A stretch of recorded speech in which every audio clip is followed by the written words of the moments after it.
Engineer সাহেব দাঁড়ান দাঁড়ান দাঁড়ান। আসসালামু আলাইকুম চাচা। ওয়ালাইকুম আসসালাম। কি বাবা, তুমি না আমার ছোট ভাইয়ের বিল্ডিংটায় কাজ করতেছিলে? না চাচা, আমি আর ওই বিল্ডিং এ কাজ করতেছি না।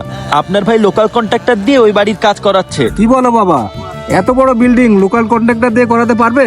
এখন চাচা, আপনার ভাই যেটা ভালো বুঝেছে সেটাই করেছে। আমি ওনাকে অনেক বুঝাইছি, কিন্তু সে আমার কথা শুনেনি। ওই 10তলা বিল্ডিং এর কাজ যদি ওই লোকাল কন্ট্রাক্টর করে, তাহলে আমার কথা মিলিয়ে নিয়েন, ওইখানে একটা গোলমাল হবেই। ও একটা বিরাট বড় ভুল কাজ করে ফেলেছে। অত বড় বিল্ডিং যে হবে না।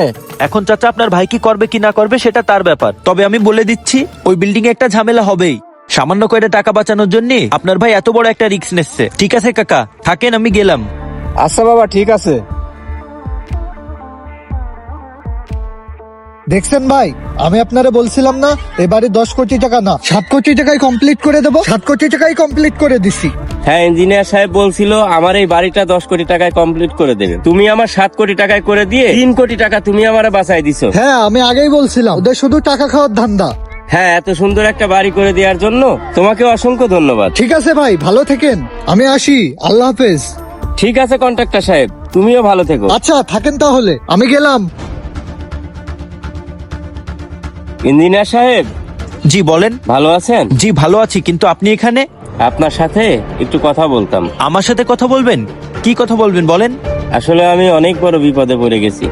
কি করে যে কথাটা বলবো, সেই কন্ট্রাক্টর বিল্ডিং এর আদার সাইড আর প্লাস্টারের যে কাজ করছিল সব ধসে ধসে পড়ে যাচ্ছে। বিল্ডিং এর কাজ মোটেও ভালো হয়নি। কেন?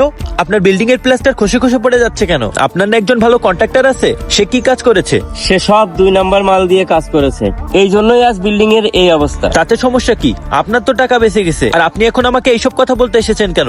আমি তো আপনাকে আগেই সাবধান করেছিলাম যে এত বড় বিল্ডিং এর দায়িত্ব ওই লোকাল কন্ট্রাক্টর নিতে পারবে না। আপনি কি জানেন না কামারের কাজ কি কখনো কুমোর দিয়ে হয়?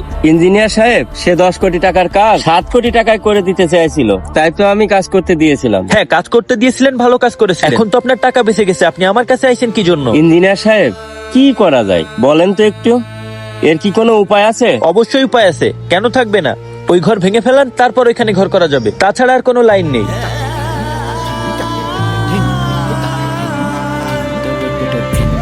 তাই এখন আমাকে আর বলে লাভ নেই, যা ক্ষতি করার আপনি করেই ফেলেছেন। শুনেন, বাড়ির কাজ প্রতিদিন করা যায় না, তাই একটু টাকা বেশি খরচ হলেও ভালো লোক দিয়ে আর মানসম্মত জিনিস দিয়ে বাড়ি করা উচিত। তা না হলে পরে কিছু হলে আফসোস করা ছাড়া আর কিছুই করার থাকে না। এখন আমি আর কিছু করতে পারবো না, থাকেন আপনি, গেলাম আমি, আল্লাহ হাফেজ।